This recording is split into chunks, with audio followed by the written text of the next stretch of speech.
Hey man, what's good? It's your boy Moss Gotti, StreetHeat 713, and we talking to the streets because the streets talk back. Today we got superstar producer Fredonem in the building. Let's get it, Shoot, man. Fred, shoot. Shoot, Fred, shoot. For the people that don't know who Fredonem is, what exactly, where you come from, who are you, man?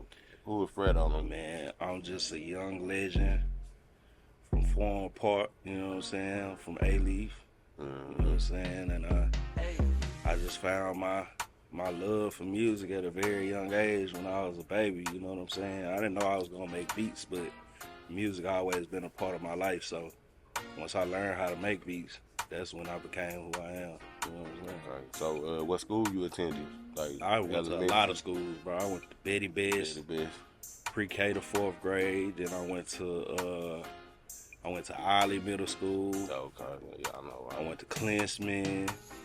Bro, I've been to a lot of schools, bro. I can't sit up and name. Yeah. Where you graduated from is the question. I went to what is it called? I think it'd be called a charter school. I went to one too. I wouldn't even call it a charter. I went to Gulf Show. Okay, that's why I went to Gulf Show. I went to Leaders. Okay, yeah. Leaders Academy. That's gone. They turned that out to prep. That's why. Yep. Oh God. Yep. For sure. Man, hey, what's your earliest memory of music? Like when you were coming up from a baby, like what was mama and your daddy jamming like back in the day? Like, you know what I'm saying? What's your earliest memory? It's crazy that you said that because I just was telling my mama probably like 2 days ago, that I really thank her for putting me on Betty Wright. Like my mama would go in the store, she'll leave me in the car, she'll run in the dollar store or something, and I done went up under her seat, grabbed her CD book and opened it up and put it in the Betty Wright's greatest hit. And I'm in there after the pain all day. I'm 4 years old, 5 years old, you know what I'm saying? And it's so ironic that she passed away 6 years ago on my birthday. Man, I'm sorry to hear that, man. No, Betty Wright did. Yeah, I'm still sorry to hear that. It was on my birthday. That was one of my favorite on your birthday? May 10th. Man, that's crazy. Taurus.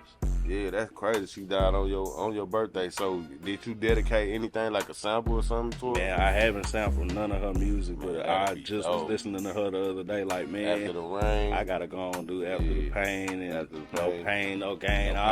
Ooh, that'll be all cool. that. Who could you see on one of those beats, man? Like that's gonna, you know what I'm saying? That's gonna do it justice though. Like a OTB or. I could hear Lane on something like that, because Lane could really rap on some lyrical shit. I could hear Neighborhood Chaos fucking with me on some shit like that, or even Walk. I could hear Walk doing some shit like that. I could Ghetto Gospel, some shit like that. Yeah, that'll be dope. Cause I feel like the samples is coming back. I think Big X the Plug kind of like made it more mainstream, bringing the samples back. How hard is it to get a sample cleared? You know what I'm saying? You a superstar producer.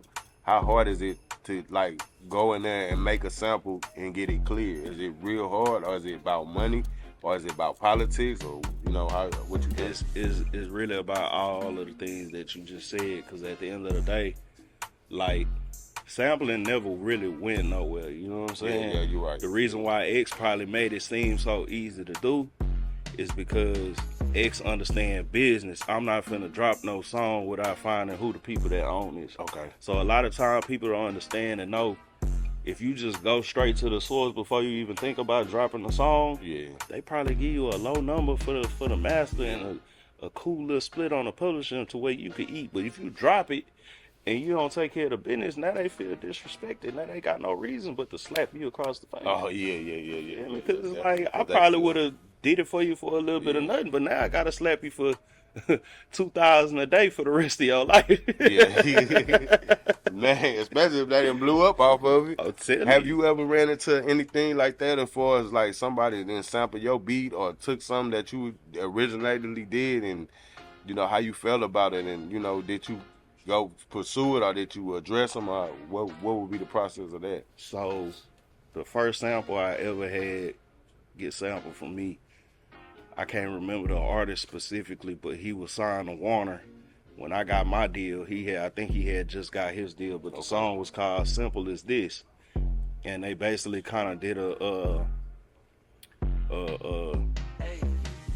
wouldn't say a sample, but it is a sample. So they kind of added a little bit of the flick of the wrist song into the song. Okay. It was like Okay, it was I some got you. R&B shit though. I got you. But even if you say a certain phrase or certain words out of a song, if you don't use the music, it's still counted as a sample. So Copyright. Tory Lanez done sample flick of the wrist. Logic done sample flick of the wrist. I'm trying to think. It's Meek Mill done did it a few times. He did it like 3-4 times. Damn. Yeah, Meek Mill actually loved that song when it came out. I got videos of him in the club. He going Yeah. crazy. Look You at know, that the Rolexes and the APs was popping yeah, in, so everybody yeah, waiting to that show was out their bust down. You know what I'm saying? Yeah, that was my shit back when that shit came out. But Shit. so, are you automatically alerted that someone used that sample? Is it a system implemented like that, or you gotta have an ear for it? It's automatically a simple damn, system implemented because when it come to interpolations and stuff like that in the industry, everybody got their publishing and who they signed to or whatever the master. So at that time, me and Cheddar, we both had deals. You know what I'm saying? He was on E1 and I was on Warner Chapel. You know what I'm saying? So when people doing that type of stuff, they don't want to get no lawsuits and all of that type of shit. So they just go ahead and, hey, the artist used this on this song, how much I want for the split on the master or what the split on the publishing and what the advance y'all want up front for whatever. Okay. You know what I'm saying? And that's how it go. We just settle that, sign a couple pieces of papers, and that's it. Hey, free money game, coming. man. Free game. Y'all getting all this free game, man. money coming after Hey, that. we going back to the roots, man. Growing up, how much were you influenced by the Screw community, whether it's Michael Watts or, you know what I'm saying, DJ Screw? How much were you influenced as Fredonem, you know what I mean? I was super influenced because, like, a lot of people don't know where my daddy come from, you feel me? Like, my old man grew up in the streets of South Park, you know what I'm saying? Okay. My daddy used to hustle with Keith Babin, who is the owner and founder of Street Military. Oh, yeah. This is one of my daddy's closest friends. They still talk to this day, but they used to hustle together. You know what I'm saying? Carl Smitty is my uncle. Smitty. my OG uncle. Smith, big OG, Yeah. big Smitty. With the Ferrari yeah. kid. Yeah, that's my uncle. Like, so everything my daddy was doing in the streets, he had already laid out a foundation from the people that he was hanging around. And y'all got the influence because y'all was around. We was watching them, you know what I'm saying? Shout out to my Uncle Lacey, my Uncle Chris, my Uncle RIP, my Uncle Metro, you know what I'm saying? Y'all know Big Metro, man. They 3B Bellmark, they had all the slabs, man. They had all the slabs, all the wheels, all the cars. Okay, yeah. They was taking over McGregor Park. I'm talking about all that, bro. Like, this been in me since a baby. A little jet. Yeah, I spent majority of my life on South Bank and Bellmark. Okay, yeah. For sure. That what's up. All right, so the next question is, did you think back then, listening to like Screw tapes and, you know what I'm saying, being around your brother Dope Boy Sauce and your daddy and everybody jamming great tapes and whatever tape they jamming, did you think the influence would last this long to the culture, to what it is to this day? Yep. Or you just feel like it was just kind of like, and everybody, because I thought when Sauce Walker came in, it kind of took a turn, but it looked like Sauce Walker leaned back in the culture. Yeah. At first, when he came out, he wanted to be different. We never not was leaned into the culture, because if you really go back, like, even though we was trying to show people like it's more to that's the music to coming down, and yeah, we was trying to show them the other side, but we knew like we can't take away from who we is. Like, this Houston. Like, Houston not going nowhere. This is where we born and raised, but we trying to show y'all, hey, come up with the time, come up with the world, But that's why we showing love to the OGs and everybody now, because if it wasn't for them, we wouldn't have the musical influence to be innovative, to create new stuff that y'all love. No identity, huh? It wouldn't have no identity. We wouldn't have our own flavor to create. They paved the way for us to be innovative and make our own flavor. So when Sancho and all of them, when they start doing like the all the effects and the things like that, what was the like influence to that? Was that like just, we just gonna be different and we want to be set aside from the come down? You know what I'm saying? Or it was just like this the new way? Because when they took off with that, with the different you know what I'm saying, the flavor and the pimping and all that, it looked like Atlanta stole and different people stole from what they brought to the table. When you was around, what you think was the most influence? Is it just to be different, or you know what I'm saying? Because I was always trying to understand. It was just us being ourselves, bro. Okay. It was just being ourselves. Like, it ain't no other way to put it. Like you said, most people will come and copy because they influence or they are flattered and all of these different things. We was just being who we always have been since children. That makes sense. And y'all just seeing it on a mega scale, and it's like, oh, that's actually cool. That's why I tell every artist I work with, hey, the stuff that you do in your house behind closed doors with nobody looking, do that in front of people. Don't be scared to be yourself, because that's going to make you the star you really are. People just ain't seen you yet. Yeah. Man, that's crazy. We went viral, man. We made a list of the best dress or something like that, and then Houston was talking about who was dressing better for a whole month. You know what I'm saying? Yeah. Man, that was a crazy situation, man. But like you was explaining to me, I was the first one wearing Giuseppe's and the, you know what I'm saying, and the high fashion stuff. Well, back then. I ain't gonna say we was the first ones. Okay. But we was the first ones to kind of make everybody start saying, dang, what that is they got on right there. That boy got, you know what I'm saying? Got it on. Because back in, Pat was wearing Versace. Yeah, that's true. You know what I'm that's saying? true. They been rocking $1,000 shades and Rolex watches. Shirts. But we was the ones that really made people say, dang, what they got on, I want to wear what they wearing. Okay. You feel me? Yeah. Because back then, boys ain't care about what you wore. Yeah, they felt like they were flying their own way. But they started we were the first ones to influence dressing on a major scale is what we've been trying. Starting nine with the stay flow. Yeah. Stand up pants in the corner. Yeah. You ain't got stay flow, you got flour and water. Man, I'm trying to tell you. Hey man, I got a question, man. Is the culture making a full surface around to the original sound that come down? We got Big Tony, we got a bunch of cats that's bringing the original flavor of Houston.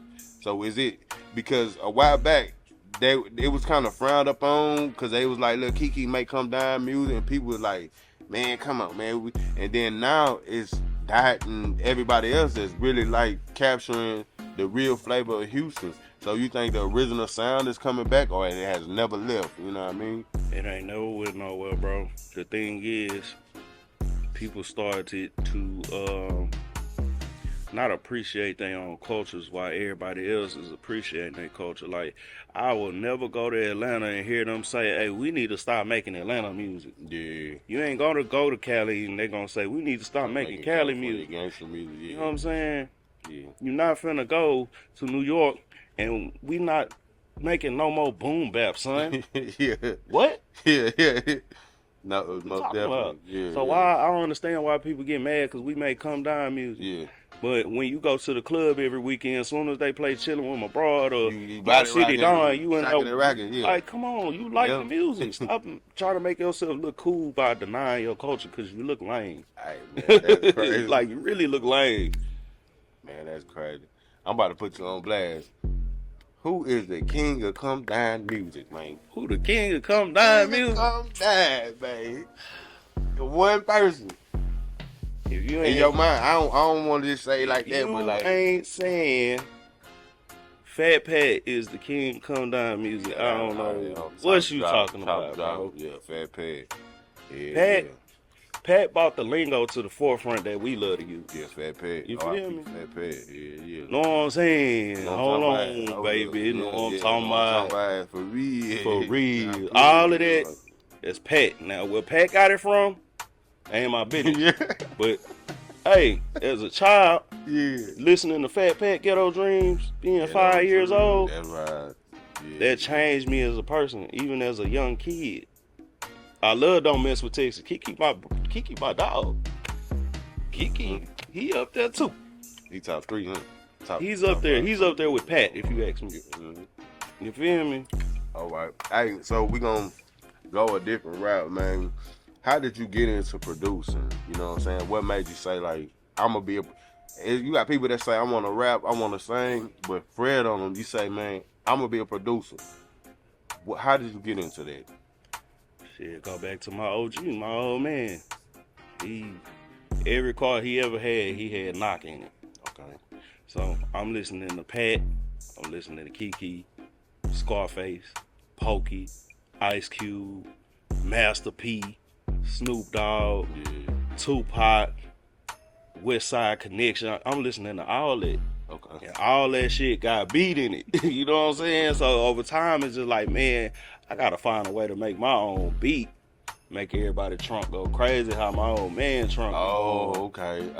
And then I found out how to make beats, bro, and it was a rap then. Oh, so that's what, okay, that makes sense. So Yeah. you was just only searching for a specific sound that you want to hear in the trunk, and it end up transpiring to everybody liking it, and that's how you came. Okay. What was your first placement on the album that made you feel like, this real right here? This is it. Your first placement that you can remember. Because, man, we can't go through the catalog. It's going to take the whole interview up because you didn't work with everybody, man, from young boy to everybody. But so who was your favorite, your first placement that made it feel like this producing is real? This is it right here. My first placement that made me say producing is real. Cause I had that why like that question. It just like, cause I done had a lot of placements that was worth saying it. Yeah. With some top tier artists, you feel me? So if I would say, not to be biased, but when me and Don Tolliver was working, okay, and we was doing what we was doing, that was something that I could not explain, bro. Like, even though me and Cheddar, we from scratch.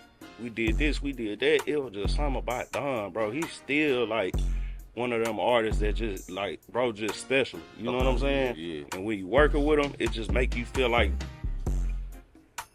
this shit is like unreal. How good the shit is every time you're doing some shit. So that's what I say. Me and Don Tolliver back in probably like all 4 of the songs that we did on his very first project, Donnie Womack, was like, that was just different, bro.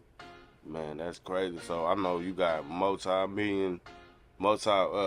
You multi-platinum with Cheddar Connect. How many times you think you platinum all together with just a ballpark? Ballpark.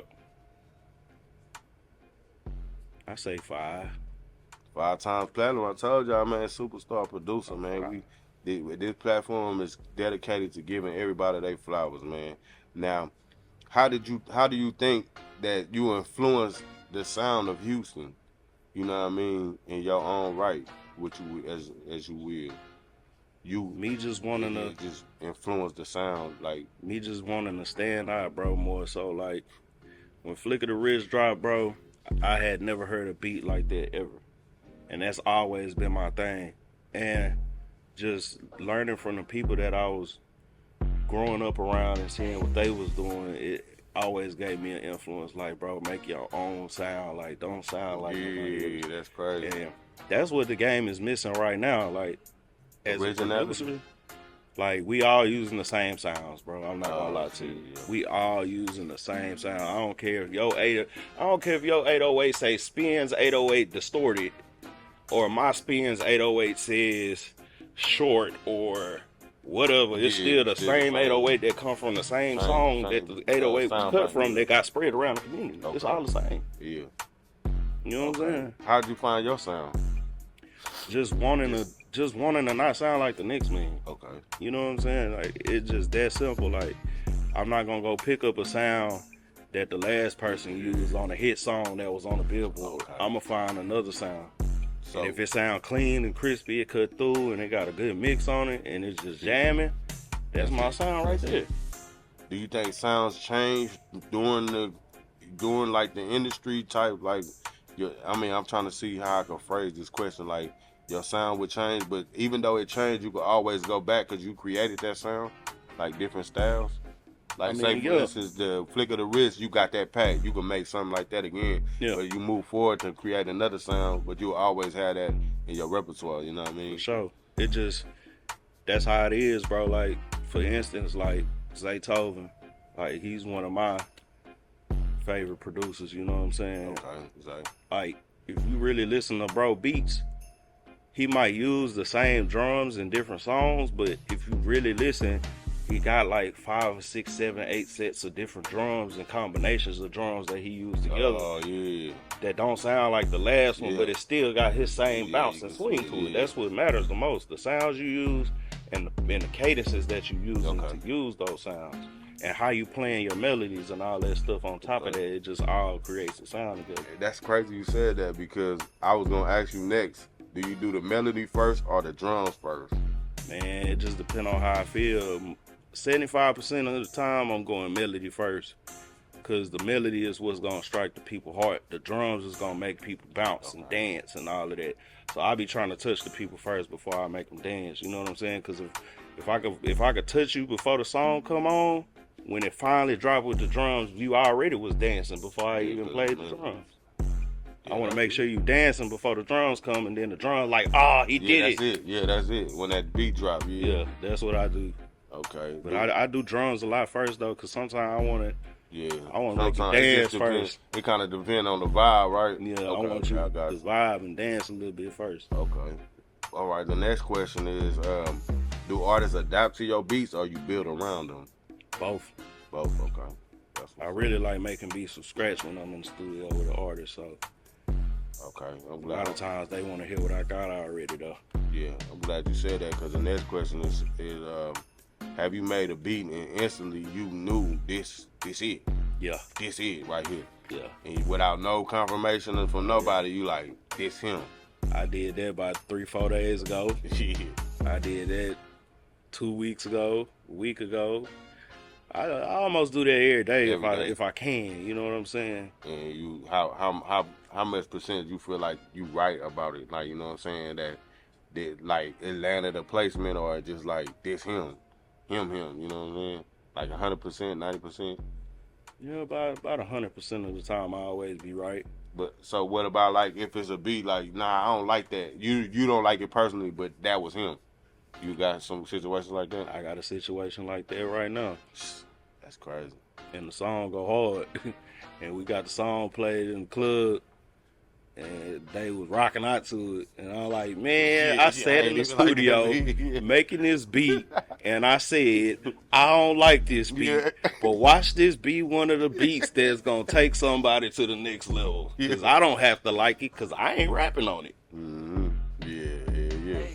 All right, man. On the business side, man, what's the biggest mistake a new producer can make?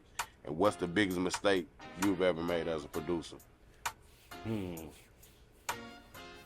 Biggest mistake a producer can make trying to get in the game can be being scared in the studio. Like, if you want to come up in the game, you can't be the guy that play the background. Like, you can't be the guy that's quiet. You gotta be the guy that's assertive. You gotta get up and show people, hey, it's me. Yeah, I got beats. Hey, y'all rap? I got beats. Yeah, okay. Can I play some? Yeah. Play your beats. Man, let people hear what you got, because you never know. You might be harder than what you making yourself not to be in your head. So you basically got to sell yourself. That's like a barber. Hey, man, I cut hair, man. You don't need a cut. So the same with being a producer. Hey, man, I make tracks. You know what I'm saying? Even if so basically you saying even if you feel like you're not on that level to where people might bow their head, at least still have the, you know what I'm saying, the courage to go up and let them know, like, I make beats. Yeah, okay, I got it, because you don't know. They don't know you. Yeah, they might like it. But if you give me the chance, I'll show you. Okay. Yeah. Okay. How important is the paperwork and publishing, like BMI and ASCAP, with being a producer? Man, that's very important, bro. That's how you get paid in your sleep. They've been taking care of me since I got out of high school, bro. Once I understood what that was and how it worked, man, I've been eating all publishing since I was 18, bro. Dang. I've been eating all publishing since I was 18. Get that check in the mail, huh? Get that check in the mail, bro. Must be nice, huh? Yeah. What's one thing producers need to protect themselves? What we just talked about. Okay.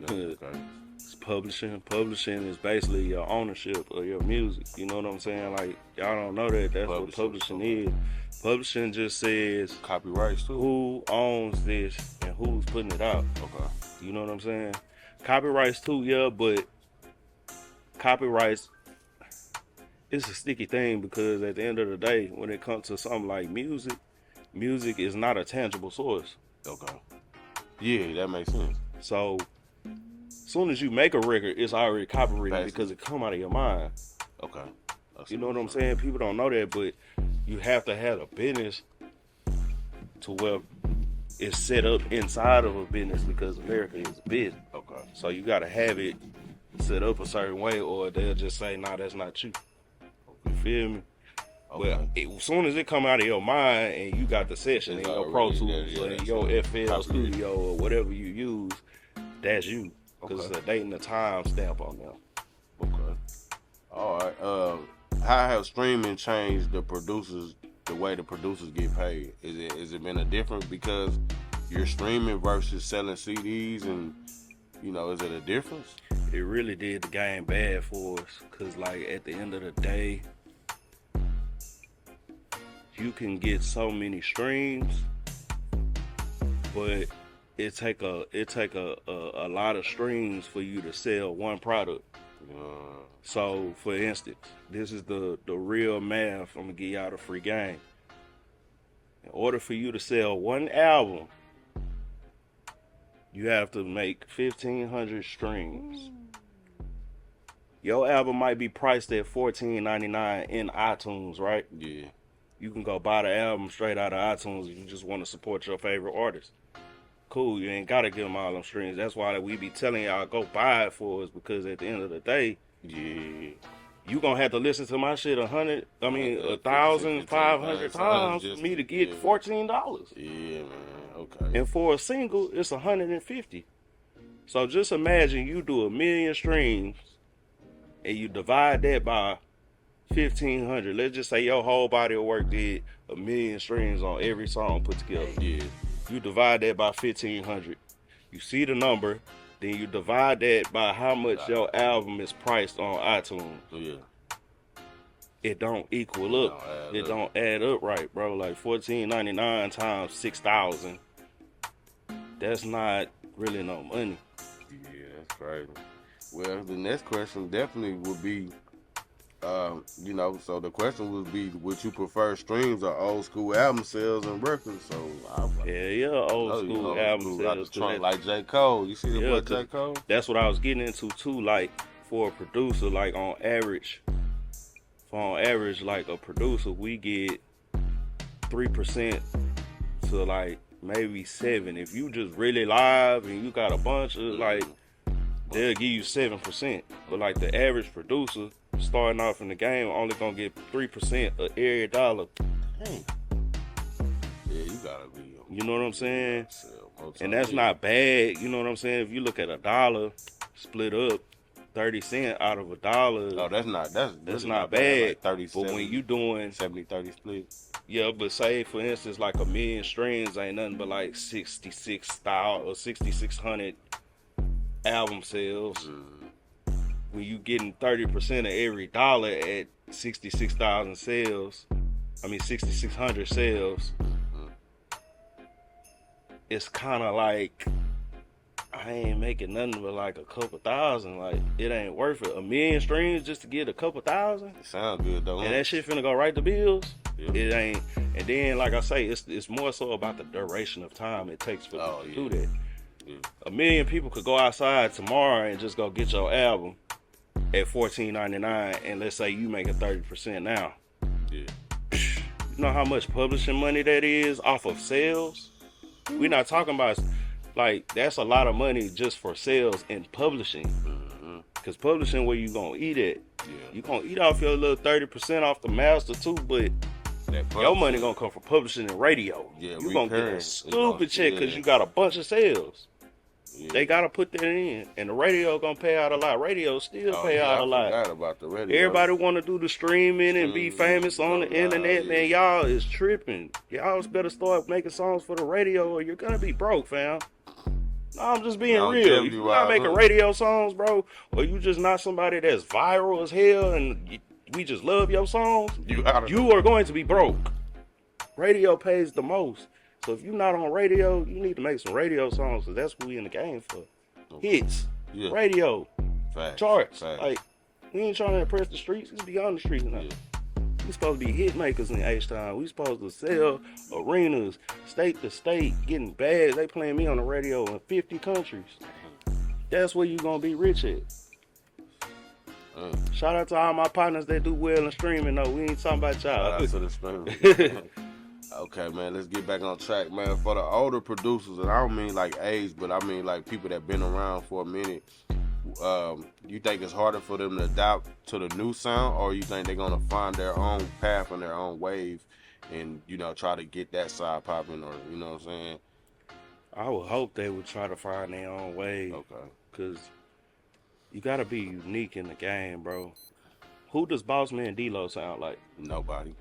Who does Kodak Black sound like? Nobody. Who does Don Toliver sound like? Nobody. You know what I'm saying? Who does Megan Thee Stallion sound like? Nobody. That's crazy. Yeah. Who does Lil Baby sound like? Nobody. Who does Future sound like? Nobody. Yeah. Who does 21 Savage sound like? 21. Yep. That's what I'm saying. That's Nobody in the that's game crazy. sound like each other. Yeah. They all might be fans of each other and might make a song that might.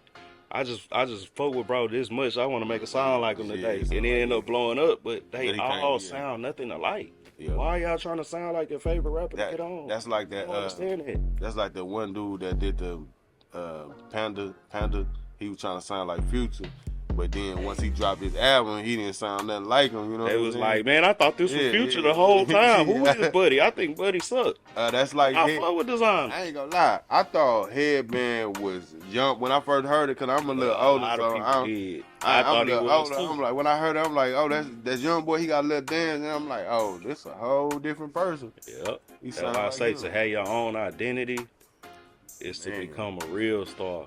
Yeah. That's being innovative. That's being creative. That's being the top tier of an artist. To be yourself. Michael Jackson don't sound like Prince, but they try to compare him all the time. Yeah, that's crazy. Yep. Hey, man, we getting into the next section, artificial intelligence, man. How has it shaped the game, and how do you think in the next couple years, I want to say 3 to 4 or 5 years, AI will change the game?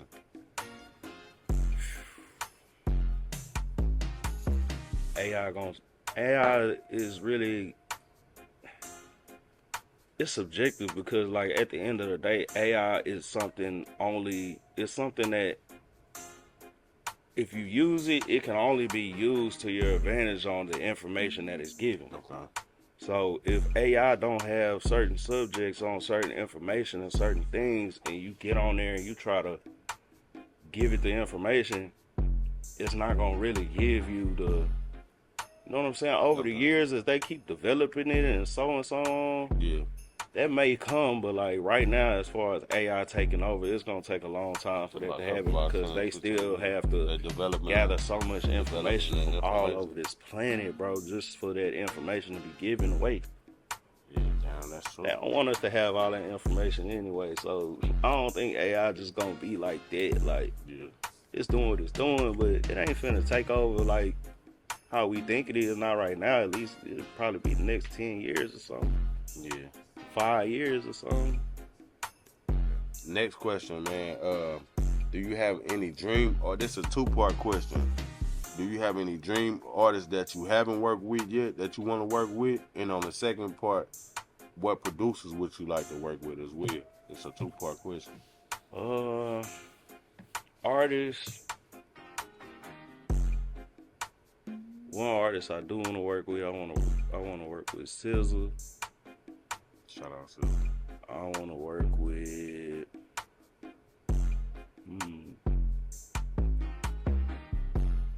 I want to fuck around with Future, for sure. shout out free man.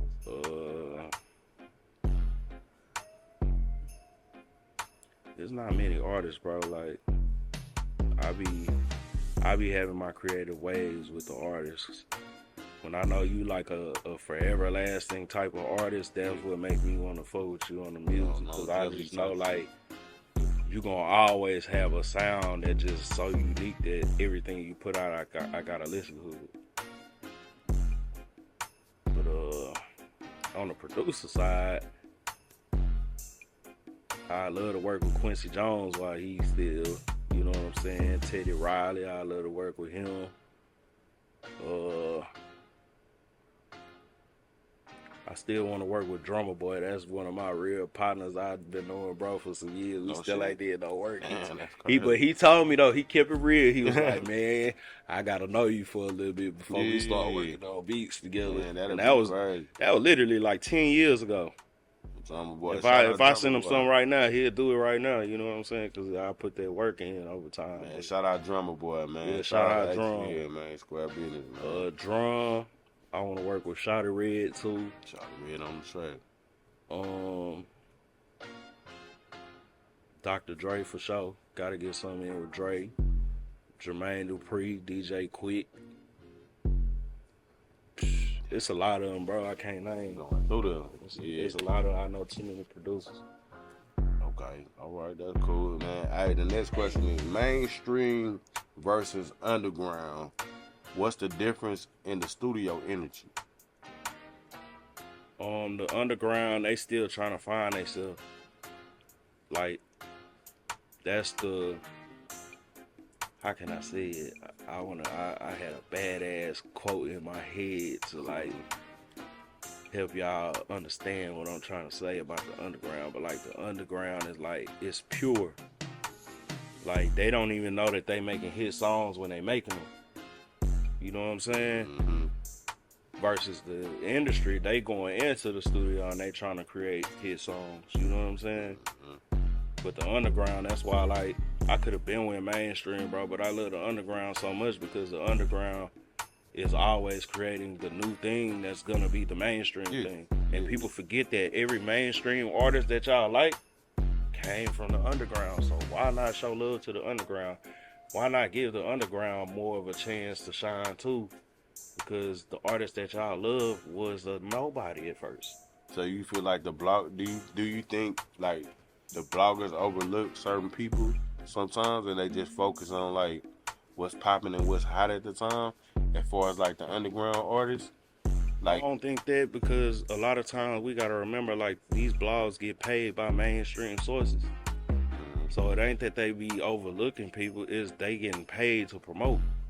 yeah, that's true. And they making it seem as if they're not, because that's a part of the agreement sometimes. Yeah, you can't. But everybody knows that. I go in the comments all the time and they like, man, they paid for this because this is trash. Like, they know, bro. They know already. So y'all just don't know the difference when they pushing the mainstream and pushing the underground. Like, y'all don't know the difference. Yeah, I don't know. Sometimes the underground artists don't be paying for their promo, while the mainstream is paying for it. Yeah, go to flipping the other way, yeah. Like, they ain't overlooking nobody. It's just some of these people not working hard enough, and they want a handout, and they want a daddy, and they want somebody to do everything for them. Yeah, that's true. Man, ain't nobody gonna help you. You ain't trying to help yourself. So if I'm sitting in the car and I done ran out of gas on the freeway, you just sitting there, and I'm just sitting there, somebody not gonna think nothing about it. But if I get out and I start trying to push it myself, somebody gonna pull up and stop and say, hey, bro, you need something? Let me help you get this to the... You gotta get out and show people you want to help yourself first. So how important in the music industry are the media companies and the blogs? Shout out to Square Business too. Nah, for sure. Shout out all the blogs in Houston. I think it's important because this time and age, because it's all internet, it's all visual, it's all everything being seen with the eyes now. So the views and if you got people viral, yeah, you got people helping you be seen. That's that's important, because how would people know who you are if they don't see you or know your importance? And like me right now, I can't go nowhere without everybody like, man, Fred, I see you all over the internet all day, every day, bro. You was putting in so much work, like, cause bro, you gotta be in people's face. You gotta let people see you. You gotta build relationships with people who are important that can move a needle. You know what I'm saying? And like I tell artists all the time, man, y'all stop being scared to just hit me up and get you some beats, bro. Like, yeah, get you I'm not no Hollywood nigga. Like, yeah, if you want some beats, we could figure it out. But I'm one of the hottest. I can get you somewhere. If you understand that, open your mouth. Hey, Fred. Man, fuck all that. He unapproachable. If I'm unapproachable, then you just don't want it. Yeah. I'm gonna go up to everybody that I feel like, because they got somewhere from being unapproachable too. Yeah. Nah, for real, you always been humble, man, down since day one. Even like when I reached out to you from Street Heat online, you always reached out back. You know what I'm saying? That's one thing that always stood out. And I was like, I gotta get the first big interview from him, and I gotta put it on the flow. But the question is, how do you stay relevant in a fast growing industry? Man, you just gotta keep up with the times, bro. If the music sounding like this, you need to at least be in that same type of. You ain't gotta be making stuff that sound like that, but make sure you in the loop of what's going on and what people mind at, what's trending, what people talking about, how does the music sound, what instruments are hot in the game, what type of 808 is going on right now. You know what I'm saying? All that type of stuff, bro. You just gotta have your ears to the streets and the music. Just like right now, if you love basketball, are you not gonna sit and watch basketball to see who's the top 5 players, who coming off the bench, who the starters is, who the ones that's really putting the numbers on the board, how many points is they scoring, who the coach, how many championships they won with the coach, why is the defensive coordinator the way he is, like who is the people that's running the show? Yeah, that's true. You gotta be you gotta be indulged all the way with what you're trying to do. Yeah. A person that flip burgers not gonna go into the kitchen and they ain't never cooked a burger before at a company and they like, yeah, sell this to the customer. Yeah. And they got a burnt ass burger. Yeah. Man, they gonna be mad. Not consistent, yeah.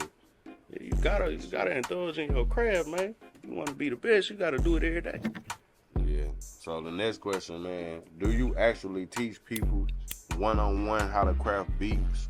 Or, would you do like a production school or something like that, or you just focusing basically on your craft and you still moving forward? Nah, cause a lot of the up and coming producers that rock with me, I rock with a lot of the young up and coming producers like Marion Crazy, you know what I'm saying? Said Did It. You know what I'm saying? Ben Mari and all these different younger producers.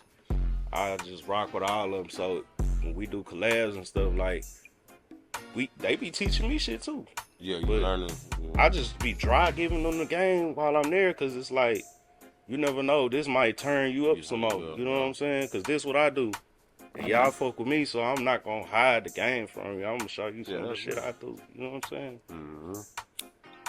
We see you got a lot of credits with artists, and it's gonna be a tight spot with name your top 3 unbelievable placements and what you did to celebrate. Like, was you turned up, or you just like, man, I gotta keep going, I'm still hungry? Top 3, I would say having Kid Ink on one of my tracks. Kid Ink, big artist. Shout out Kid Ink.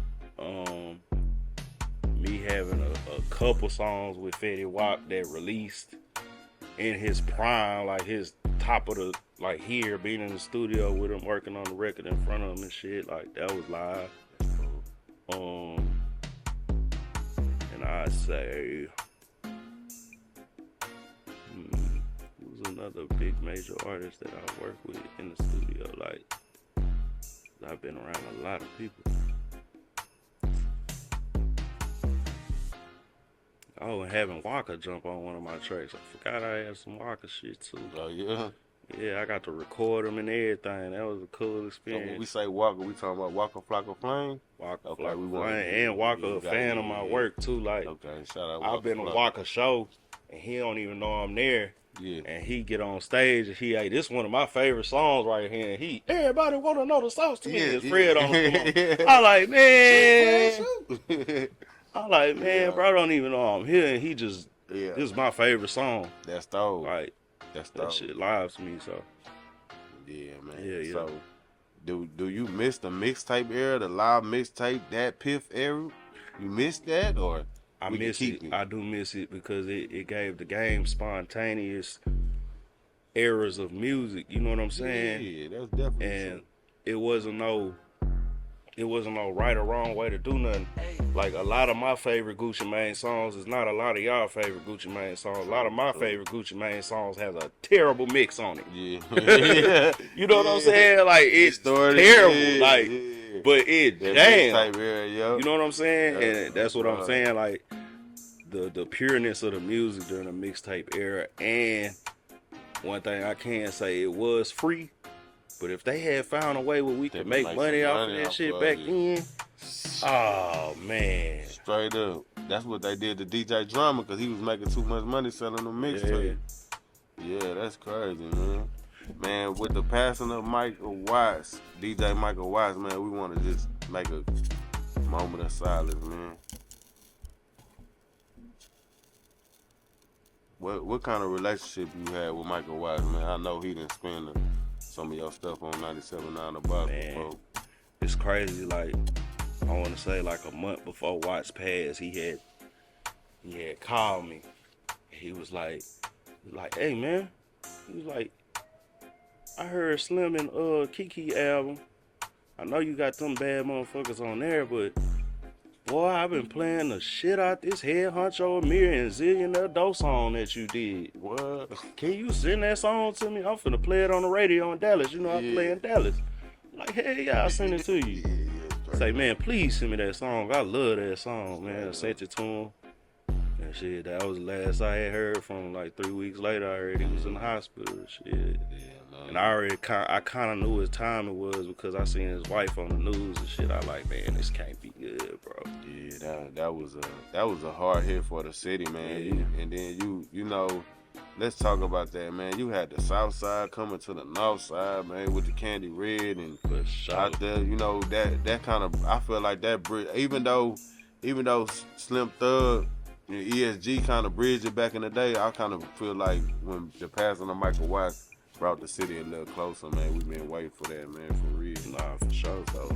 So, you ever did something with B King? You ever worked with B King? Man, B King was my dog, man. Okay. I'm on I think it's Astroworld 2. When B King was doing the Astroworld mixtapes, I'm on Astroworld. I remember. Astroworld 2, that was the first placement I had got with him. I think I was like 17 or 18 when I did this. And that's how he knew me from then, because I was already starting to make noise by the time I got out of high school. So I did that with him, where I sampled one of, I think it was Crush, when he said, butterfly on her ass, make that booty fly. I had sampled that, and he thought it was so loud. And so he put it on there, and then I think I'm on like 3 of his albums. Cause he used to love this one sound that I use in my beats, and every time he'd hit me, he'd be like, man, I need you to use that sound that you be using. There you go. Give me one of those beats with that sound. You got the little beat head. Man, so, B King. Well, yeah. I'm on like 2 or 3 of his albums past the mixtape. I think I'm on Club God 4 or 5. I'm on Gangsta Stripper Music 4 or 3. It's one of those. And it's another album I'm on. I can't remember that album, but yeah. Oh, it's 4 a.m. in Houston or 2 a.m. in Houston. One of them. I think I got 1 or 2 on there too. Okay, we got one more question before we get into the rapid fire questions, man. Everybody come up here, man. We hit them with the rapid fire questions, cause man, we live in the street, man. Street heat, and it gotta be rapid fire. So the last question I'm gonna ask before the rapid fire question is, do producers beef, bro? Do producers beef? Yeah, like, nigga, I ain't listen to his beat. I ain't fucking with his beat. I don't really fuck with him. Like, you know what I mean? I be wanting to know shit like that. I know everybody want to know. I don't be hearing about no beef in the streets when it comes to us, bro. Yeah, not like a, I wouldn't say like a real live beef, but like, I won't listen to a song, I'll cut it off. I don't fuck with it. Oh, yeah. Hell yeah. Not like no gangster shit. I know. This shit off. I don't want to hear that shit. I know some people that done did that to me. I don't want to say no names because it ain't personal, but producers do be doing that shit, bro. Got a little ego problem. Yeah, producers do be doing that shit. So this the rapid fire question. MPC or laptop? MP, all day. Okay. Slab or foreign? Slab, all day. UGK or Outkast? Outkast, all day. Dr. I love Dre. Atlanta, but I'm UGK, Texas. Dr. Dre or Swiss Beats? I'm Dre. Love Swiss though. Trap or drill? Trap all day. 808s or Melanie's? 808s all day. Producer or cameraman? Producer, cameraman. Dang, in front of the cameraman? In front of the cameraman, man. Man, at the end of the day, I would say producer, because if we don't give the cameraman nothing to hear, he wouldn't come up with the vision. You know what I'm saying? But we need each other because he make me look good. You know what I'm saying? Hey, man, yellow bone girls or brown skin, man? I'm gonna go brown. I like my women darker.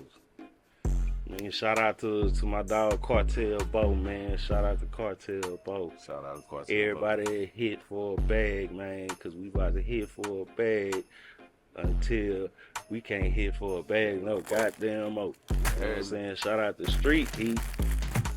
Even though I'm cold with what I do, I gotta still bring heat to the game. You know what I'm saying? I gotta bring heat to the game. You know what I'm saying? Shout out to Big Bro, Dope Boy. We at the Desire Factory right now. Shout out Dope Boy. He made it up, possible. get what you need. Square business. You know what I'm saying? Shout out to Quiet Money Dot. Quiet Money Shit Dot coming out. Shout out to OTP Fast Lane. We got some shit coming.